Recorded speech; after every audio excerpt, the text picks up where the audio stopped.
Welcome back to the broadcast. Well, she grew up being raised by one of the most controversial comics of all time, and she is here to tell her story of growing up with a famous father. Please welcome to the show, Miss Kelly Carlin. Good morning.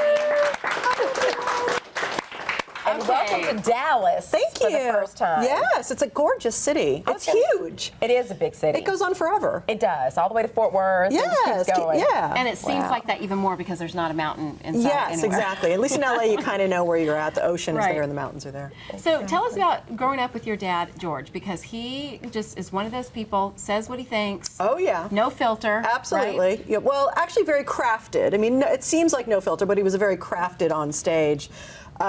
He was a very loving, generous, wonderful person, and also, you know, this iconic, important comedian who, like you said, spoke his mind. Did you get that as a kid? Did you understand what a big deal he was? I did, because during that time is when, you know, he went from like the short hair straight comic to the counterculture guy, and I got like what was going on in the culture at the time, and he was a big part of that, and people worshipped him for that. So yeah, you know, you get it, you know.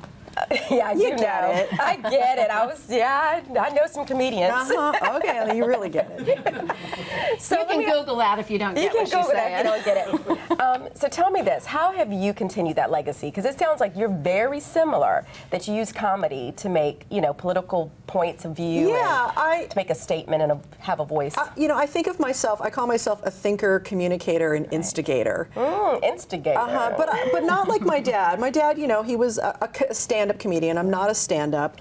I think I bring more heart to it. You know, as a woman, I bring empathy and compassion.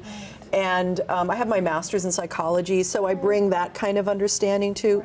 So I do, besides my solo show that I'm doing here, but I do interviews a lot with people, and I think I create a safe space where people can go deeply. So when I interview like comedians, it's really great because we go under the surface of the jokes into, you know, their heart and to what's really happening. And you're doing this all on your podcast, right? I do have a podcast and a Sirius XM show that I do, yeah.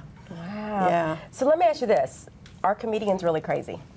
You know, I think that people who choose to use comedy to deal with, I think they've all faced a lot of tragedy and a lot of difficulty in their life. So I'd say, yeah, I think artists in general are kind of have that personality a little bit. As Courtney would call them, wackadoo. Yeah, I think we're all a little wackadoo, but I think that's also what makes us interesting, and the people who can step outside the culture and say, maybe we should be looking at that because we're not part of it all, you know, and I think that's really the role of the comedian, is to do that. Got it.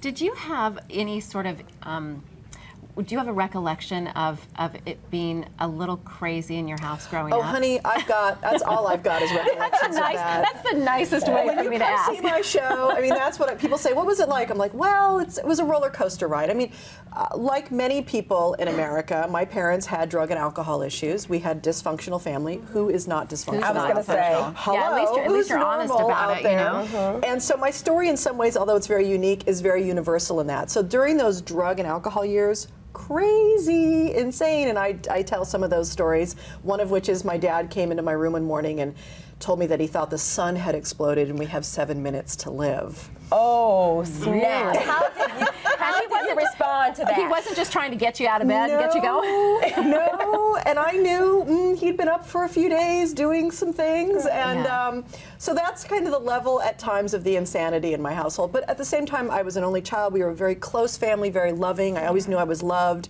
had a good foundation. My parents were intelligent, creative people. Were they ever apologetic to you?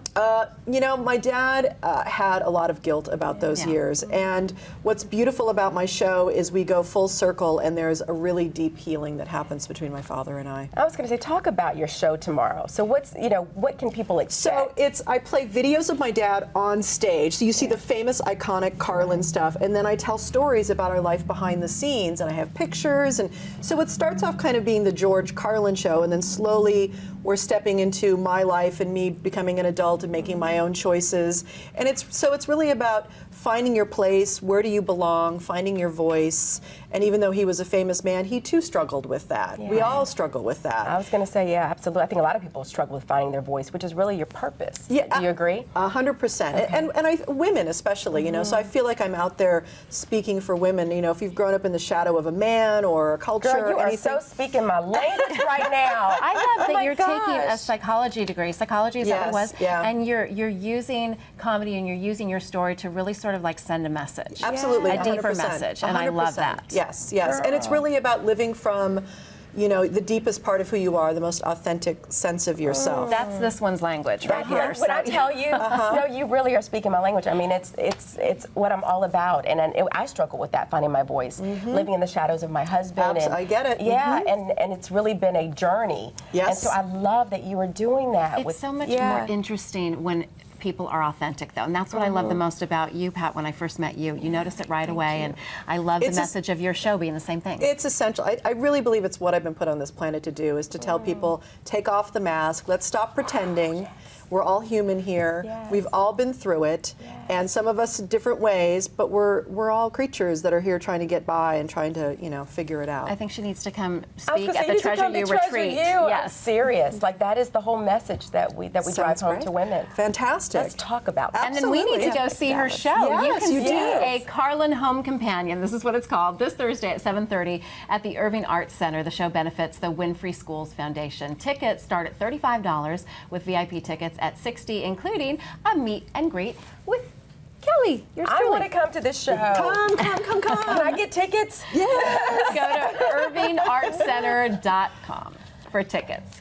Good luck with the show. Thank you Glad guys you're for here. having me. Come Thank back? you. Yes, absolutely. Okay. When we Yeah, come I'd back, love to. we are meeting a remarkable young woman who is here to share her story of how one local hospital changed her life forever. Don't miss this. It's coming up next.